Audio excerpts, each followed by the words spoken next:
नमस्कार, आप सभी को स्वागत है अपने यूट्यूब चैनल धर्मेंद्र स्टडी में। तो दोस्तों, इस वीडियो में हम लोग देखेंगे अकाउंटेंसी यानी कि लेखा शास्त्र का बिहार बोर्ड द्वारा जारी किया गया ऑफिशियल मॉडल पेपर, जो आपको बोर्ड एग्जाम के लिए काफ़ी इम्पोर्टेंट क्वेश्चन है। इस वीडियो में हम लोग 100 ऑब्जेक्टिव क्वेश्चन का सोल्यूशन इस वीडियो में देखने वाले हैं, अकाउंटेंसी यानी कि लेखा शास्त्र का।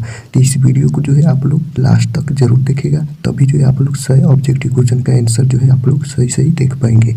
तो वीडियो को कंटिन्यू करने से पहले आप लोग वीडियो को अभी तक लाइक नहीं किया तो वीडियो को लाइक कर दीजिए, ज़्यादा से ज़्यादा हो सके इस वीडियो को शेयर कर दीजिए ताकि और भी छात्रों तक पहुंच सके। और अभी तक इस चैनल से नहीं जुड़े तो नीचे लाल रंग का सब्सक्राइब बटन दिख रहा है, उस पर आप क्लिक कर दीजिए और बगल में बेल घंटी जाएगा, उसको आप ऑल पर सेलेक्ट कर लीजिए ताकि नेक्स्ट वीडियो अपलोड करूँ सबसे पहले आपके पास पहुँचती रहे, आप लोग जान सकें। तो अकाउंटेंसी यानी कि लेखा शास्त्र में जो है आप लोग को 100 ऑब्जेक्टिव क्वेश्चन दिए जाएंगे, जिसमें से जो है आप लोग को 50 का सही सही जवाब जो है आप लोग को OMR शीट में फिलअप करना है। तो यहाँ पर जो है फर्स्ट नंबर क्वेश्चन जो यहाँ पर पूछा गया है, पूंजीगत प्रकृति की सभी प्राप्तियाँ दिखाई जाती है। पूंजीगत प्रकृति की सभी प्रक्रिया दिखाई जाती है, तो ये जो है किस में दिखाई जाती है। अगर आप लोग का इसमें से कोई भी क्वेश्चन का आंसर अगर आप लोग को पता है तो वीडियो को नीचे फटाफट जो है कमेंट करते चलिए। इससे जो है आप लोग को रिवाइज भी हो जाएगा और इससे जो है आप लोग को पता भी चल पाएगा कि आप लोग कितनी तैयारी कर पाए हैं। तो यहाँ पर फर्स्ट नंबर क्वेश्चन का करेक्ट आंसर जो हो जाएंगे स्थिति विवरण। पूंजीगत प्रकृति की सभी प्राप्तियाँ जो है स्थिति विवरण में दिखाई जाती है, तो इसका करेक्ट आंसर बी सही है फर्स्ट नंबर क्वेश्चन का। 2 नंबर क्वेश्चन है आदत चंदे को दिखाया जाता है। आदत चंदे को दिखाया जाता है, तो आदत चंदे को जो है किस में दिखाया जाता है, तो आप लोग फटाफट कमेंट करते चलिए। तो ये जो है आदत चंदे को जो है संपत्ति भाग में दिखाया जाता है, तो इसका करेक्ट आंसर ये सही है 2 नंबर क्वेश्चन का। 3 नंबर क्वेश्चन है निम्न में से कौन लाभ न कमाने वाली संस्था नहीं है। निम्न में से कौन लाभ न कमाने वाली संस्था नहीं है, तो 3 का करेक्ट आंसर क्या हो जाएंगे, तो 3 का करेक्ट आंसर जो है मारुति उद्योग जो है लाभ न कमाने वाली संस्था है, तो इसका करेक्ट आंसर सी सही है। 4 नंबर क्वेश्चन है एक संस्था द्वारा प्राप्त चंदा है। एक संस्था द्वारा प्राप्त चंदा है, तो इसका करेक्ट आंसर क्या हो जाएंगे, तो एक संस्था द्वारा प्राप्त चंदा आयगत प्राप्ति है, तो इसका करेक्ट आंसर बी सही है 4 नंबर क्वेश्चन का। 5 नंबर क्वेश्चन है निम्न में से कौन सा अलाभकारी संस्थान है। निम्न में से कौन सा अलाभकारी संस्थान है, तो 5 का करेक्ट आंसर जो हो जाएंगे आप लोग को बिहार अकादमिक परिषद। बिहार अकादमिक परिषद जो है अलाभकारी संस्थान है, तो इसका करेक्ट आंसर ये सही है 5 नंबर क्वेश्चन का। 6 नंबर क्वेश्चन है एक क्लब द्वारा प्राप्त आजीवन शुल्क है। एक क्लब द्वारा प्राप्त आजीवन शुल्क है, तो क्या है, तो पूंजीगत प्राप्ति है। ये क्लब द्वारा प्राप्त आजीवन शुल्क पूंजीगत प्राप्ति है। 7 नंबर क्वेश्चन है गैर व्यापारिक संस्थाओं में देयताओं पर परिसंपत्तियों के अधिकार को कहते हैं, तो क्या कहते हैं, गैर व्यापारिक संस्थाओं में देयताओं पर परिसंपत्तियों के अधिकारों को कहते हैं, तो क्या कहते हैं, तो इसका करेक्ट आंसर क्या हो जाएंगे, पूंजी निधि हो जाएंगे, तो इसका करेक्ट आंसर ये सही है पूंजी निधि कहते हैं। 8 नंबर क्वेश्चन है चालू वर्ष के दौरान अग्रिम प्राप्त चंदे है। चालू वर्ष के दौरान अग्रिम प्राप्त चंदे है, तो क्या है, तो ये जो है दायित्व है। चालू वर्ष के दौरान अग्रिम प्राप्त चंदे दायित्व है, तो इसका करेक्ट आंसर 8 का सी सही है। 9 नंबर क्वेश्चन है एक स्कूल द्वारा वार्षिक उत्सव के लिए प्राप्त किया गया चंदा माना जाना चाहिए। एक स्कूल द्वारा वार्षिक उत्सव के लिए प्राप्त किया गया चंदा माना जाना चाहिए, तो क्या माना जाना चाहिए, तो ये जो है आयगत प्राप्ति, तो इसका करेक्ट आंसर बी सही है 9 नंबर क्वेश्चन का। 10 नंबर क्वेश्चन है एक सामान्य साझेदारी में साझेदारों की अधिकतम संख्या हो सकती है। एक सामान्य साझेदारी में साझेदारों की अधिकतम संख्या हो सकती है, तो अधिकतम संख्या कितनी हो सकती है, तो आप सभी को पता होगा कि ये जो है 50 हो सकती है। अधिकतम संख्या जो है यहाँ पर 50 हो सकती है।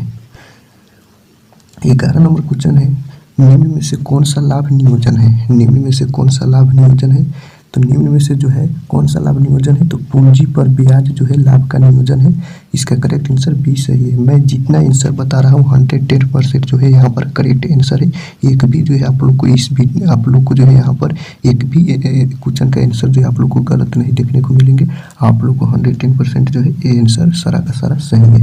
तो यहाँ पर 12 नंबर क्वेश्चन है साझेदार का चालू खाता बनाया जाता है। साझेदार का चालू खाता बनाया जाता है जब साझेदारों की पूंजी रखी जाती है, तो क्या रखी जाती है, तो इसका करेक्ट आंसर क्या हो जाएंगे, अस्थायी आधार पर रखी जाती है। यानी कि जो है साझेदार का चालू खाता तब बनाया जाता है जब साझेदारों की पूंजी अस्थायी आधार पर रखी जाती है, तो इसका करेक्ट आंसर बी सही है 12 नंबर क्वेश्चन का। 13 नंबर क्वेश्चन है, साझेदारी संलेख के अभाव में साझेदार हकदार नहीं है। साझेदारी संलेख के अभाव में साझेदार हकदार नहीं है। तो 13 का करेक्ट आंसर क्या हो जाएंगे? तो उपयुक्त सभी, जैसे में वेतन पाने का, कमीशन पाने का, पूंजी पर ब्याज पाने का। तो इसका करेक्ट आंसर बी सही है 13 नंबर क्वेश्चन का।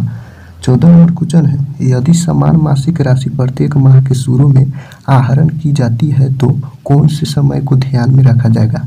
तो यहाँ पर कौन से समय को ध्यान में रखा जाएगा? आप लोग फटाफट से जो है कमेंट करते चलिए। तो ये जो है यहाँ पर 6 से लेकर 5 माह तक। तो इसका करेक्ट आंसर जो है इसका डी सही है 14 नंबर क्वेश्चन का। 15 नंबर क्वेश्चन है, जब आहरण का समय ना दिया हो तो आहरण पर ब्याज लगाया जाता है। जब आहरण का समय ना दिया हो तो आहरण पर ब्याज लगाया जाता है। तो 15 का करेक्ट आंसर क्या सही हो जाएंगे? तो ये जो है 6 महीने के लिए जो है लगाया जाता है। तो इसका करेक्ट आंसर जो है बी सही है। जब आहरण का समय ना दिया हो तो आहरण पर ब्याज जो है 6 मंथ के लिए जो है लगाया जाता है। तो 15 का correct answer B. 16 number question है, साझेदारों की पूंजी अस्थायी होने पर कौन से खाते खोले जाते हैं? साझेदारों की पूंजी अस्थायी होने पर कौन से खाते खोले जाते हैं? तो ये जो है यहाँ पर पूंजी और चालू खाते खोले जाते हैं। तो इसका करेक्ट आंसर डी सही है 16 नंबर क्वेश्चन का। 17 नंबर क्वेश्चन है, साझेदारों को आहरण पर ब्याज है। साझेदारों को आहरण पर ब्याज है। तो साझेदारों को आहरण पर ब्याज क्या है? तो व्यवसाय के लिए लाभ। तो इसका करेक्ट आंसर बी सही है। साझेदारों के आहरण पर ब्याज जो है व्यवसाय के लिए लाभ है। तो 17 का करेक्ट आंसर बी सही है। 18 नंबर क्वेश्चन है, परिवर्तनशील पूंजी खाते को क्रेडिट किया जाता है। परिवर्तनशील पूंजी खाते को क्रेडिट किया जाता है।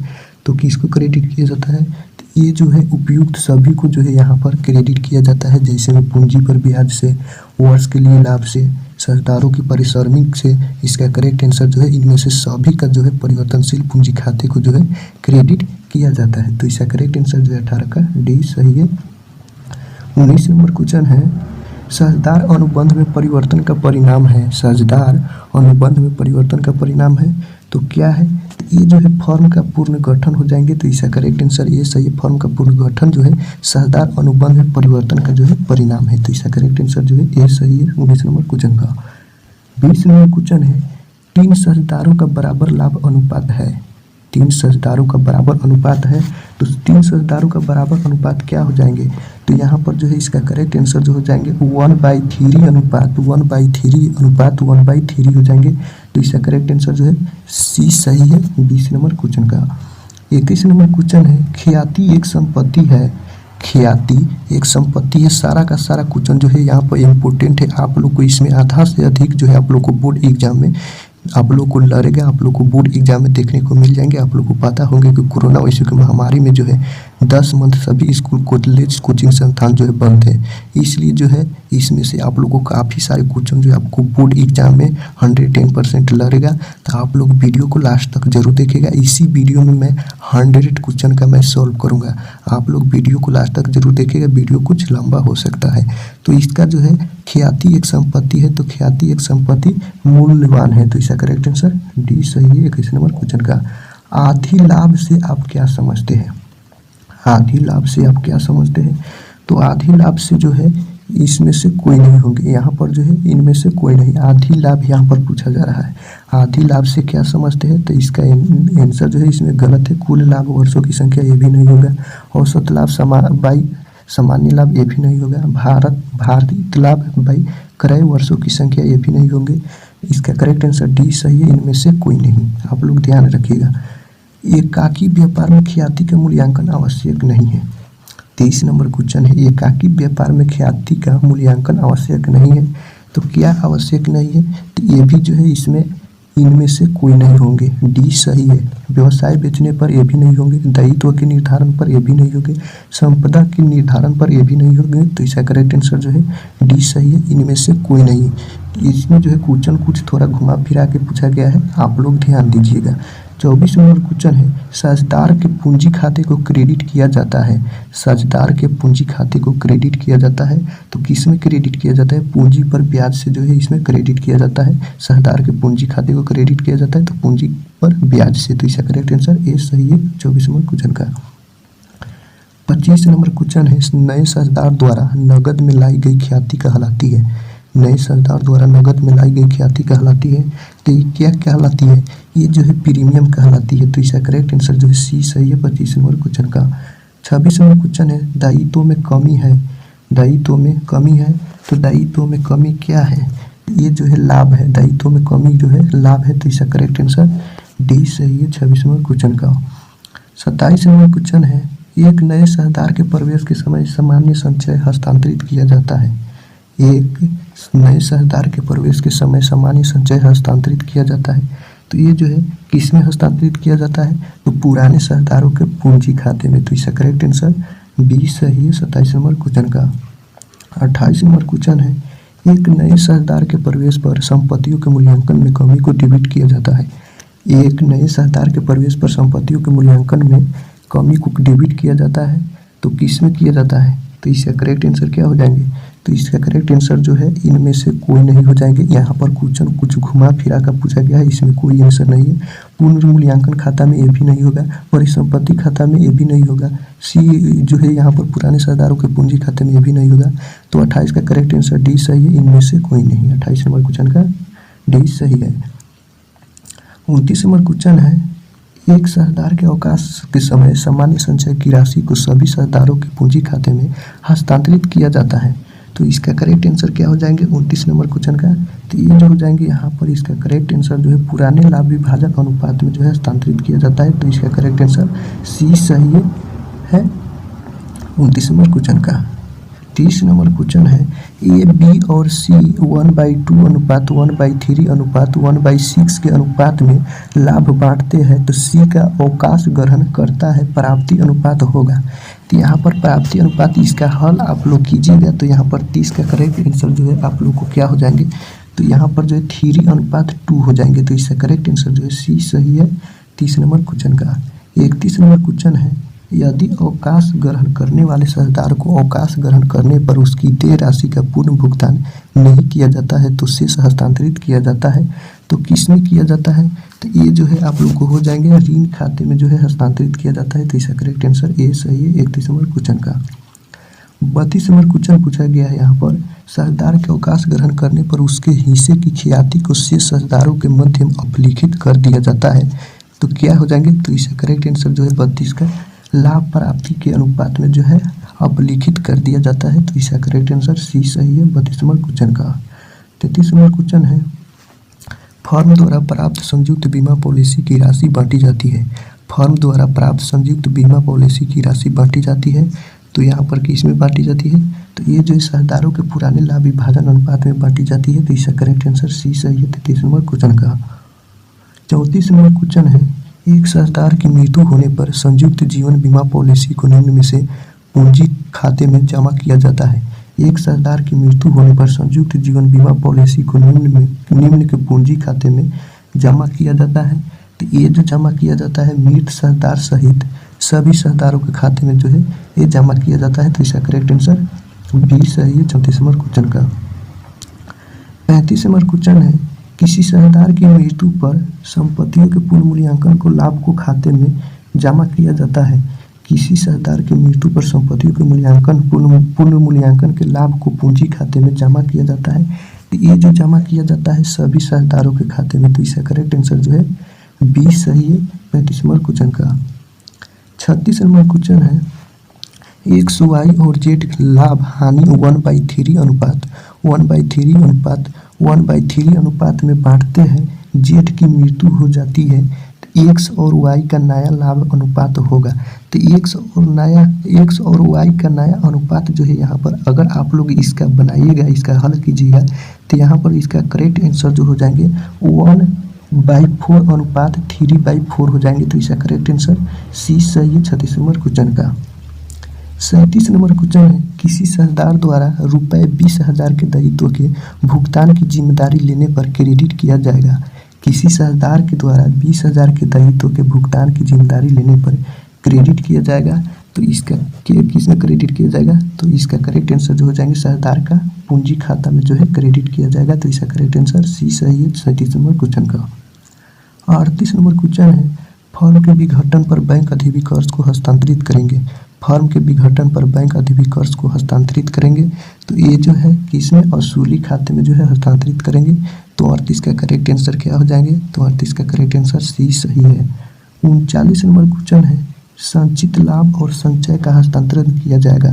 संचित लाभ और संचय का हस्तांतरण किया जाएगा तो किस में किया जाएगा, तो सहदार के पूंजी खाते में। तो इसका करेक्ट आंसर 39 नंबर का बी सही है। 40 नंबर क्वेश्चन है, फर्म के समापन पर वसूली खाते की हानि को किस खाते में डेबिट किया जाता है।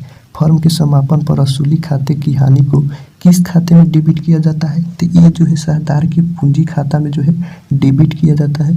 तो 40 का करेक्ट आंसर जो है बी सही है।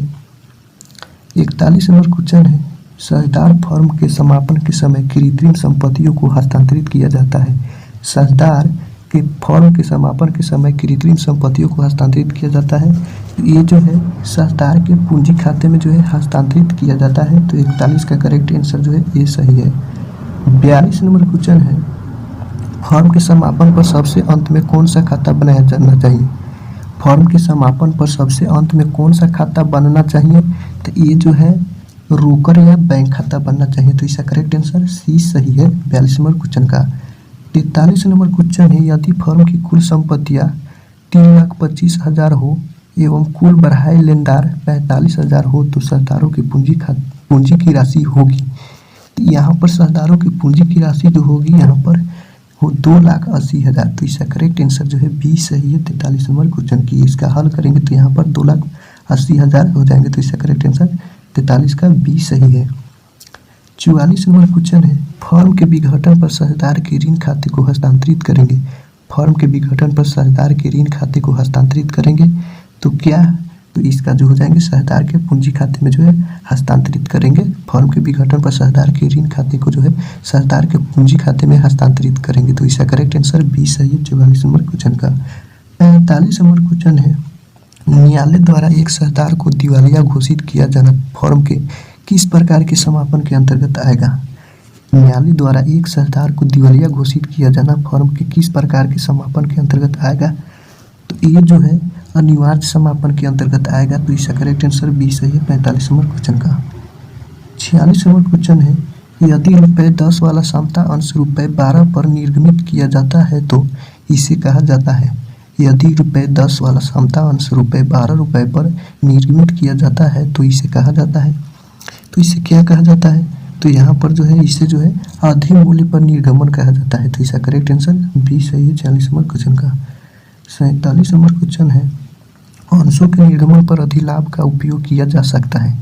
अंशों के निर्गमन पर अधिलाभ का उपयोग किया जा सकता है तो लाभ वितरण के लिए किया जा सकता है। तो इसका करेक्ट आंसर जो है बी सही है। अंशों के निर्गमन पर लाभ वितरण के लिए जो है उपयोग किया जा सकता है अधिलाभ का।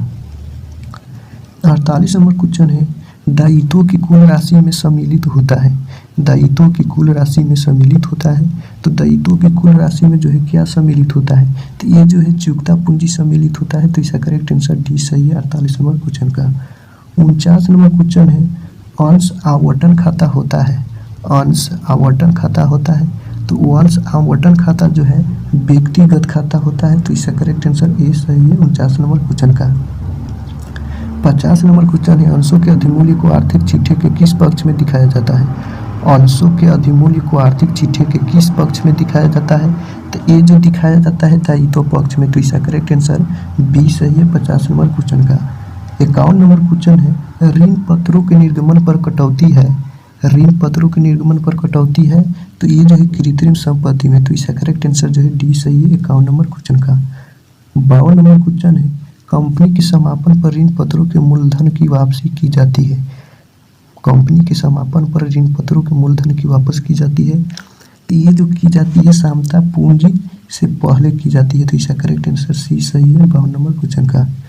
53 नंबर क्वेश्चन है, पेटेंट्स कॉपीराइट की श्रेणी के अंतर्गत आते हैं। पेटेंट्स एवं कॉपीराइट की श्रेणी के अंतर्गत आते हैं तो ये जो है अमूर्त संपत्तियां श्रेणी के अंतर्गत आते हैं। तो इसका करेक्ट आंसर जो है सी सही है 53 नंबर क्वेश्चन का। 54 नंबर क्वेश्चन है, आप लोग को यहाँ पर 50 तक ही आप लोग को बोर्ड एग्जाम में सही ऑब्जेक्टिव क्वेश्चन का चूज कर जो है आप लोग को ओएमआर शीट में फिलअप करना है। मैं बता देता हूँ 100 ऑब्जेक्टिव पूरा का पूरा जो है ऑब्जेक्टिव क्वेश्चन मैं इस वीडियो में सॉल्व कर देता हूँ। आप लोग को जो है 50 ही क्वेश्चन का जो है वो एमआर शीट में सही सही ऑब्जेक्टिव क्वेश्चन का चूज करके जो है आप लोग को फिलअप करना है। तो यहाँ पर जो है लाभांश सामान्यत दिया जाता है। तो लाभांश सामान्यत जो दिया जाता है यह इसका करेक्ट आंसर जो हो जाएगा प्रदत्त पूंजी पर। तो इसका करेक्ट आंसर सी सही है 54 नंबर क्वेश्चन का। 55 नंबर क्वेश्चन है वित्तीय वितरणों के विश्लेषण में शामिल होता है। वित्तीय वितरणों के विश्लेषण में शामिल होता है तो क्या शामिल होता है? तो ये उपयुक्त सभी जैसे में व्यापारी खाता, लाभ हानि खाता, आर्थिक चिट्ठा, इनमें से सभी जो है वित्तीय विवरणों के विश्लेषण में शामिल होता है। तो इसका करेक्ट आंसर डी सही है 55 नंबर क्वेश्चन का। 56 नंबर क्वेश्चन है वित्तीय विश्लेषण उपयोगी है। वित्तीय विश्लेषण उपयोगी है तो वित्तीय विश्लेषण जो उपयोगी जो है उपयुक्त सभी है इसमें से, यानी कि विनियोगकर्ता के लिए अर्थात अंशधारियों के लिए अर्थात ऋण पत्रधारियों के लिए, यानी कि जो है उपयुक्त सभी के लिए वित्तीय विश्लेषण उपयोगी है। तो इसका करेक्ट आंसर डी सही है। 57 नंबर क्वेश्चन है अस्थायी संपत्तियों में शामिल होता है। अस्थायी संपत्तियों में शामिल होता है तो अस्थायी संपत्तियों में क्या शामिल होता है?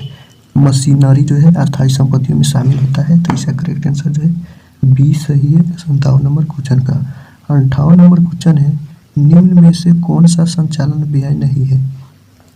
निम्न में से कौन सा संचालन व्यय नहीं है?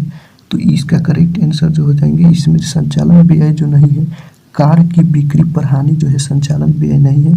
तो 58 का करेक्ट आंसर जो है बी सही है। 59 नंबर क्वेश्चन है नगद बिक्री है। नगद बिक्री है तो नगद बिक्री क्या है? तो नगद बिक्री जो है परिचालन क्रिया है। तो इसका करेक्ट आंसर जो है ए सही है 59 नंबर क्वेश्चन का। 60 नंबर क्वेश्चन है प्लांट एवं मशीनरी क्रय के प्रतिफल में अंशों का निर्गमन है। प्लांट एवं मशीनरी के क्रय के प्रतिफल में अंशों का निर्गमन है तो क्या है? तो ना अंतर्वाह और ना ही बहिर्वाह। इसका करेक्ट आंसर जो है सी सही है, ना अंतर्वाह और ना बहिर्वाह जो है प्लांट एवं मशीनरी के क्रय प्रतिफल में अंशों का जो है निर्गमन है। तो 60 का करेक्ट आंसर सी सही है। 61 नंबर क्वेश्चन है ऋण पत्रों के शोधन पर प्रीमियम है। ऋण पत्रों के शोधन पर प्रीमियम है तो ऋण पत्रों के शोधन पर प्रीमियम जो है यहाँ पर दायित्व है। तो इसका करेक्ट आंसर सी सही है 61 नंबर क्वेश्चन का। 62 नंबर क्वेश्चन है ऋण पत्रों के शोधन पर प्रीमियम खाता है। ऋण पत्रों के शोधन पर प्रीमियम खाता है तो ये जो है क्या है? आप लोग फटाफट से कमेंट करते चलिए, आप लोग इसका आंसर जल्दी जल्दी बताइए। तो ये जो है व्यक्तिगत खाता है। तो इसका करेक्ट आंसर ए सही है। ऋण पत्रों के शोधन पर प्रीमियम खाता जो है व्यक्तिगत खाता है। तो ए सही है 62 नंबर क्वेश्चन का। 63 नंबर क्वेश्चन है शोधन कोष विनियोग है। शोधन कोष विनियोग है तो शोधन कोष विनियोग जो है संपत्ति है। तो इसका करेक्ट आंसर सी सही है 63 नंबर क्वेश्चन का। 64 नंबर क्वेश्चन है ऋण पत्रों के शोधन पर प्रीमियम की व्यवस्था सामान्यत के समय की जाती है।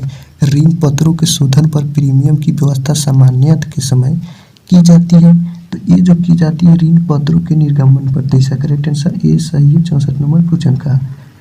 65 नंबर क्वेश्चन है एक आदमी ने प्रत्येक 100 रुपये वाले 1000 रुपये 12% ऋण पत्रों के 10% प्रीमियम पर निर्गमित किया तो 12% है। तो इसमें 12% जो यहाँ पर निकलना है। तो इसका करेक्ट आंसर क्या हो जाएंगे? ब्याज की दर जो है यहाँ पर हो जाएंगे। तो इसका करेक्ट आंसर सी सही है 65 नंबर क्वेश्चन का।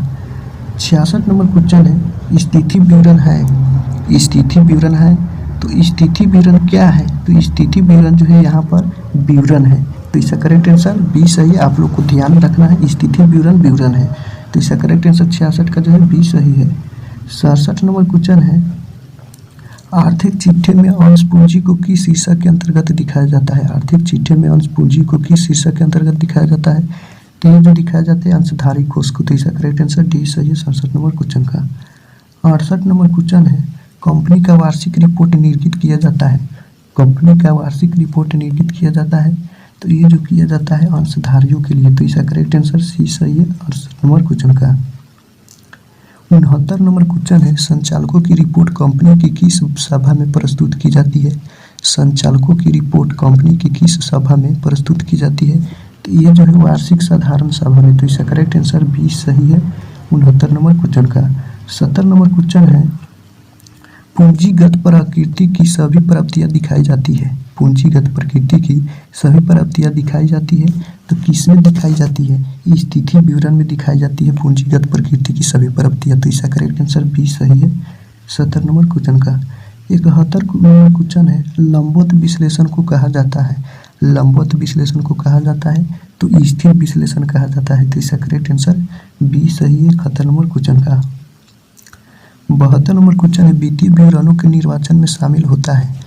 वित्तीय विवरणों के निर्वाचन में शामिल होता है तो क्या शामिल होता है? इनमें से सभी हो जाएंगे। तो इसका करेक्ट आंसर डी सही है। जैसे में आलोचना एवं विश्लेषण अर्थात तुलना एवं प्रवृत्ति अध्ययन अर्थात निष्कर्षण निकालना। तो इसका करेक्ट आंसर डी सही है 72 नंबर क्वेश्चन का। 73 नंबर क्वेश्चन है, समविच्छेद बिंदु उस बिंदु को कहते हैं जहाँ क्या है? समविच्छेद बिंदु उस बिंदु को कहते हैं जहाँ कुल लागत कुल बिक्री से बराबर हो। तो इसका करेक्ट आंसर 73 का डी सही है। 74 नंबर क्वेश्चन है, वित्तीय विश्लेषण के लिए उपकरण सामान्यतः प्रयुक्त है। वित्तीय विश्लेषण के लिए उपकरण सामान्य प्रयुक्त है तो क्या है? तो ये जो हो जाएंगे उपयुक्त सभी, इसमें से सभी हो जाएंगे, यानी कि तुलनात्मक विवरण अर्थात सामान्य आकार विवरण अर्थात लेखांकन अनुपात। तो इसका करेक्ट आंसर डी सही है। वित्तीय विश्लेषण के लिए उपकरण सामान्यतः प्रयुक्त इनमें से सभी है। 55 नंबर क्वेश्चन है, समरूप विवरणों को निम्नलिखित के नाम से भी जाना जाता है। समरूप विवरणों को निम्नलिखित के नाम से भी जाना जाता है तो क्या हो जाएंगे? लंबवत बाई शीर्ष विश्लेषण के भी नाम से जाना जाता है। तो इसका करेक्ट आंसर सी सही है 75 नंबर क्वेश्चन का। 76 नंबर क्वेश्चन है, आयकर का भुगतान माना जाता है। आयकर का भुगतान माना जाता है तो आयकर का भुगतान जो है क्या माना जाता है? अप्रत्यक्ष व्यय को माना जाता है। तो इसका करेक्ट आंसर बी सही है 76 नंबर क्वेश्चन का। 77 नंबर क्वेश्चन है, समान आकार के आर्थिक चिट्ठा में कुल क्षमता एवं दायित्व को किसके बराबर माना जाता है? समान आकार आर्थिक चिट्ठा में कुल क्षमता एवं दायित्व को किसके बराबर माना जाता है? तो ये जो माना जाता है यहाँ पर 100 यानी कि 100 के बराबर जो यहाँ पर माना जाता है। तो इसका करेक्ट आंसर बी सही है 77 नंबर क्वेश्चन का। 78 नंबर क्वेश्चन है, शीर्ष उद्ग्रह विश्लेषण जाना जाता है। शीर्ष उद्ग्रह विश्लेषण जाना जाता है तो शीर्ष उद्ग्रह विश्लेषण जो जाना जाता है आस्थैतिक विश्लेषण से जाना जाता है। तो इसका करेक्ट आंसर जो है ये सही है। शीर्ष बाई उद्ग्रह विश्लेषण जाना जाता है तो आस्थैतिक विश्लेषण से। तो इसका करेक्ट आंसर 78 का ये सही है। 79 नंबर क्वेश्चन है, क्षैतिज विश्लेषण जाना जाता है। क्षैतिज विश्लेषण जाना जाता है तो क्षैतिज विश्लेषण जो जाना जाता है गतिशील विश्लेषण से। तो इसका करेक्ट आंसर ये सही है 79 नंबर क्वेश्चन का। 80 नंबर क्वेश्चन है, प्रवृत्ति विश्लेषण में शामिल होता है। प्रवृत्ति विश्लेषण में शामिल होता है तो प्रवृत्ति विश्लेषण में क्या शामिल होता है? उपयुक्त सभी शामिल होता है। जैसे में आलोचना एवं विश्लेषण अर्थात तुलना एवं प्रवृत्ति अध्ययन अर्थात निष्कर्ष निकालना। इसका करेक्ट आंसर डी सही है। उपयुक्त सभी, इनमें से सभी से जो है प्रवृत्ति विश्लेषण में शामिल होता है। तो इसका करेक्ट आंसर डी सही है 80 नंबर क्वेश्चन का। 81 नंबर क्वेश्चन है, एक कंपनी की दीर्घकालीन शोधन क्षमता ज्ञात करने के लिए कौन सा अनुपात अत्यंत महत्वपूर्ण है? एक कंपनी की दीर्घकालीन शोधन क्षमता ज्ञात करने के लिए कौन सा अनुपात अत्यंत महत्वपूर्ण है? तो ये जो है ऋण क्षमता अनुपात जो है अत्यंत महत्वपूर्ण है। तो इसका करेक्ट आंसर बी सही है 81 नंबर क्वेश्चन का। 82 नंबर क्वेश्चन है, ऋण क्षमता अनुपात ज्ञात करने का सूत्र है।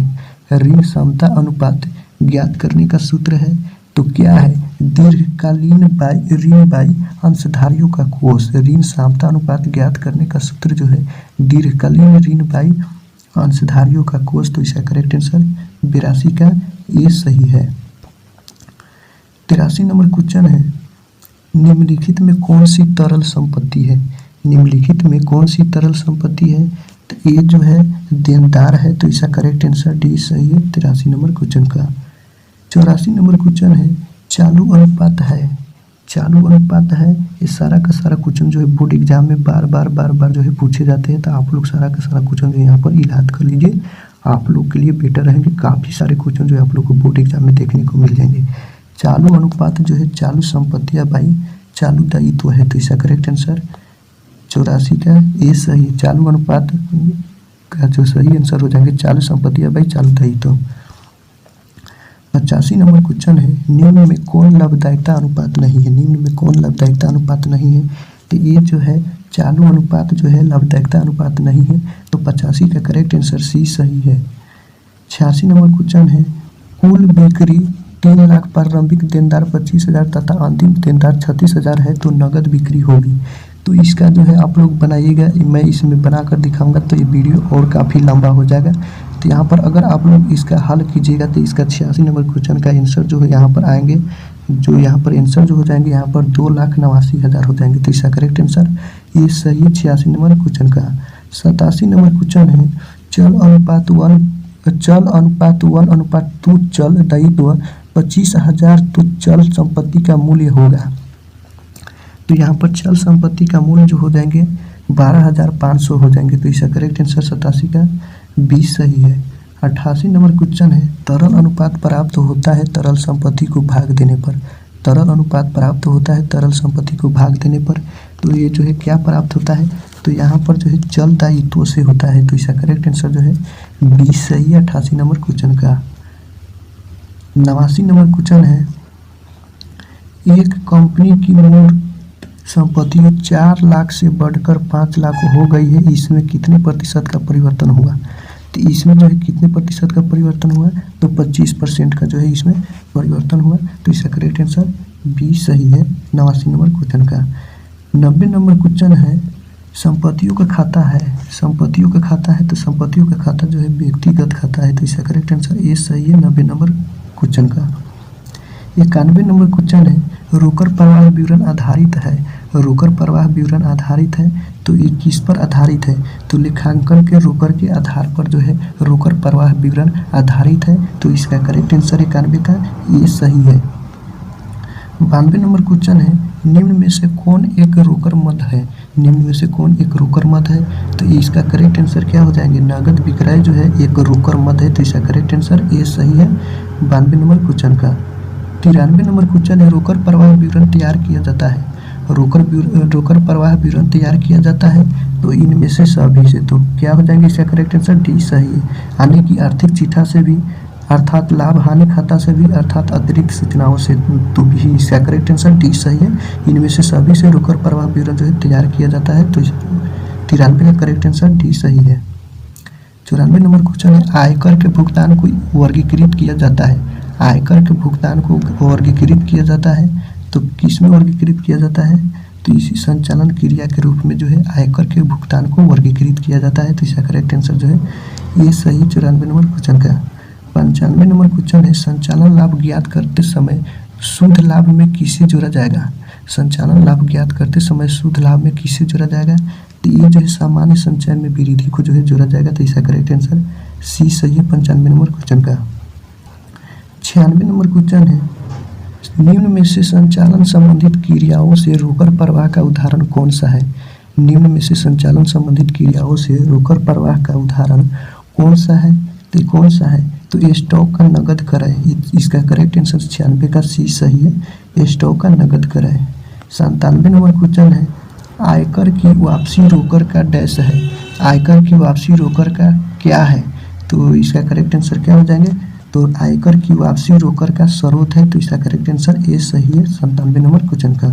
98 नंबर क्वेश्चन है, रोकड़ प्रवाह विवरण में आप बैंक अधिविकर्ष का व्यवहार कैसे लिखेंगे? रोकड़ प्रवाह विवरण में आप बैंक अधिविकर्ष का प्रवाह कैसे लिखेंगे? तो ये जो है वित्तीय क्रियाओं से रोकड़ प्रवाह में लिखेंगे। तो इसका करेक्ट आंसर सी सही है 98 नंबर क्वेश्चन का। 99 नंबर क्वेश्चन है, निवेश क्रियाओं से रोकड़ प्रवाह का उदाहरण है। निवेश क्रियाओं से रोकड़ प्रवाह का उदाहरण है तो ये जो है गैर वित्तीय संस्थान के द्वारा निवेश का विक्रय। तो इसका करेक्ट आंसर डी सही है 99 नंबर क्वेश्चन का। 100 नंबर क्वेश्चन है, लास्ट क्वेश्चन है अकाउंटेंसी यानी कि लेखा शास्त्र का, निम्न में से कौन सा मद रोकड़ समतुल्य है? निम्न में से कौन सा मद रोकड़ समतुल्य है? तो सही का करेक्ट आंसर जो हो जाएंगे उपरोक्त सभी, जैसे में ट्रेजरी बिल, व्यापारिक बिल, तरल अल्पकालीन निवेश। तो इसका करेक्ट आंसर डी सही है। तो इस वीडियो में हम लोग कॉमर्स यानी कि आईकॉम का जो है इस वीडियो में अकाउंटेंसी लेखा शास्त्र का 100 ऑब्जेक्टिव क्वेश्चन का जो है बिहार बोर्ड द्वारा जारी किया गया ऑफिशियल मॉडल पेपर का आंसर जो है देख लिए। अगर आप लोग को इसमें सब्जेक्टिव क्वेश्चन का आंसर चाहिए तो आप लोग फटाफट जो है आप लोग कमेंट कीजिए, सब्जेक्टिव क्वेश्चन का आंसर भी आप लोग के बीच प्रोवाइड करा देंगे। और ईपीएस और बीएसटी इकोनॉमिक्स का हिंदी का मैं ऑलरेडी जो है आंसर अपलोड कर चुका हूँ, अगर आप नहीं देखे तो आप लोग देख सकते हैं। और आप लोग का ईपीएस बीएसटी इकोनॉमिक्स का भी आज शाम तक जो है अपलोड हो जाएंगे। इसी वीडियो के लास्ट में स्क्रीन पर ओपन होगा, यहाँ पर जो है आप लोग को देखने को मिल जाएगा। इस कोना में और इस कोना में जो है आप लोग देखने को मिल जाएगा। अभी आप लोग को दिख रहा होगा, आप लोग उस पर क्लिक करके जो है आप लोग देख सकते हैं ईपीएस एवं बीएसटी का बिहार बोर्ड द्वारा जारी किया गया ऑफिशियल मॉडल पेपर का आंसर की। तो आज के वीडियो में इतना ही, मिलते हैं नेक्स्ट।